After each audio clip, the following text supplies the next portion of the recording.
नमस्कार दोस्तों बस अब दस्तक बिछ चुकी है और शीघ्र ही हमें हमारे देश का, हमारे भारत का सबसे बड़ा जो मेला है कुंभ मेला, उसके अलग अलग दर्शन करने को मिलेंगे। अलग अलग तरह की छवियां दिखाई देंगी और सबसे बड़ी जो छवि है वो अखाड़ों की होती है। और अखाड़े जब स्नान के लिए निकलते हैं तो अब उनकी भव्य शाही सवारियां जो हैं वो कई बार ये लगता है कि यह शायद इनकी परंपरा राजवंशों से भी कहीं आगे निकल जाती है, बहुत आगे निकल जाती है। और सबसे जो अखाड़ों की बात है कि अखाड़े वैसे तो पहले 8 थे, फिर 13 हुए, अब और संख्या बढ़ गई है। लेकिन इनमें सबसे बड़ा जो अखाड़ा है वो बड़ा विचित्र अखाड़ा है, वो है जूना अखाड़ा। और जूना अखाड़ा सबसे इसलिए भी माना जाता है विचित्र कि इसमें जो विद्वत जन हैं वो बहुत ज़्यादा शामिल हैं। इसमें इंजीनियर भी हैं, डॉक्टर भी हैं और बहुत सारे वे लोग भी हैं जो शोध कार्य करते हुए पीएचडी वगैरह की जो डिग्रियां हैं प्राप्त करने के बाद जिनका प्रवेश नगा साधु के रूप में इस अखाड़े में होता है। और इस अखाड़े के जो वर्तमान जो पीठाधीश्वर हैं उन्हें आचार्य महामंडलेश्वर कहा जाता है, स्वामी अवधेशानंद। आप कभी उनका मौका मिले कभी नेट पे भी देखिए, एक उनका वक्तव्य कोई भी सुन लीजिए, आप आश्चर्यचकित हो जाएंगे कि एक ही संत महात्मा भगवाधारी अपने एक वक्तव्य में कितने पर्यायवाची शब्दों का प्रयोग करके कोशिश करता है कि उसकी बात जन जन तक, सामान्य जन तक पहुंच जाए। विद्वत्ता का शिखर और उसके बाद संदेश को जन जन तक पहुंचाना, उस जन तक भी पहुंचाना जो जन शिक्षा के मामले में बिल्कुल कोरे हैं लेकिन रिसेप्टिविटी उनमें बहुत ज़्यादा है और अध्यात्म का संदेश पूरी तरह से ग्रहण कर लेते हैं। और ये स्वामी अवधेशानंद जी का कभी आपको मौका मिले तो सुनिएगा, आपको लगेगा कि कितना ज्ञान, विलक्षण ज्ञान ये महान संत अपने भीतर समोए हुए है। और इतना प्रभावी उनका सिर्फ व्यक्तित्व नहीं बल्कि जो कृतित्व है वो भी प्रभावी है। और उसके साथ साथ जो ज्ञान का और शब्द भंडार जो है उनका वो इतना ज़्यादा विस्तृत है मित्रों कि कोई भाषा विज्ञानी भी अगर वहाँ बैठकर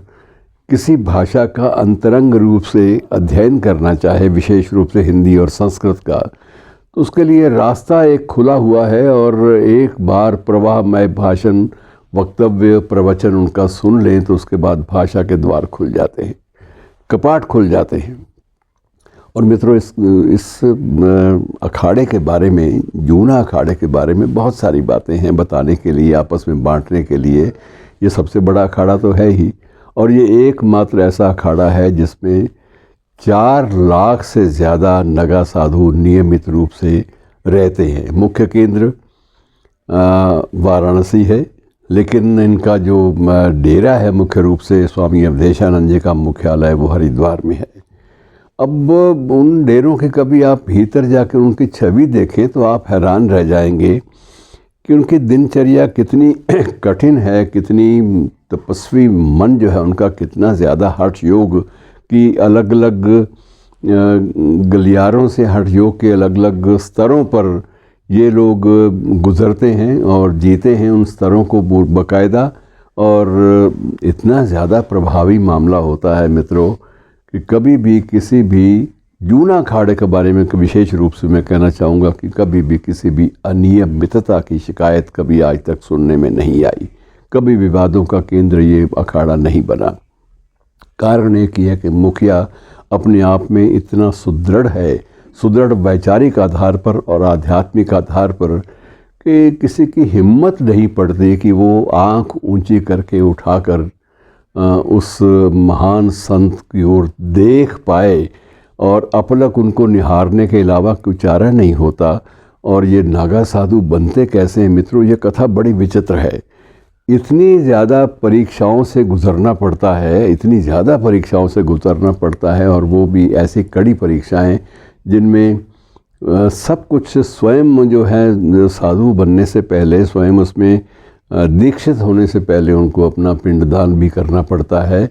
और अपना ही एक अंतिम जो भी क्रियाएं होती हैं जो एक दिवंगत देह के साथ होती हैं, वो सारी की सारी स्वयं अपने हाथों से संपन्न करनी होती हैं। बहुत मुश्किल है इन अखाड़ों में प्रवेश करना, और इनका इतिहास मित्रों बड़ा विलक्षण है। एक इतिहास में आपसे साझा करना ज़रूरी समझता हूँ कि महारानी लक्ष्मीबाई,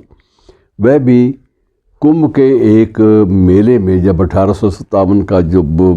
प्रथम स्वाधीनता संग्राम चल रहा था, तब वह भी प्रयागराज गई थी, और प्रयागराज में उनकी रक्षा के लिए नगा साधुओं ने ऐसे चरणबद्ध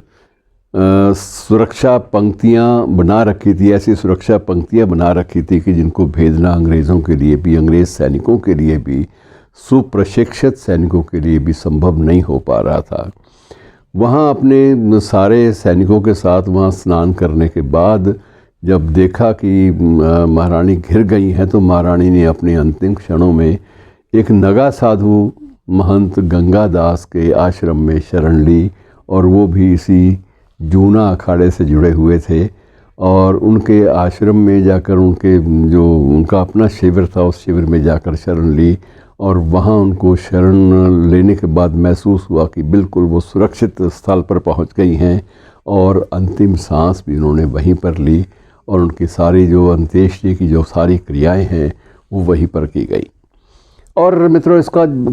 कथानक कितने ज़्यादा विचित्र है। अब स्वयं बापू गांधी भी 2 बार कुंभ का स्नान करने गए थे। एक बार तो पहली बार जब भारत में आए विदेश से लौटकर, और दूसरी बार तब जबकि 1942 में भारत छोड़ो आंदोलन चल रहा था। 1942 का जो कुंभ था मित्रों, बड़ा विचित्र था। उस कुंभ के मेले में अद्भुत बातें ये भी थी कि अंग्रेज़ों को लगा कि अगर यहाँ पर गांधी बाबा के लोग, समर्थक, अनुयायी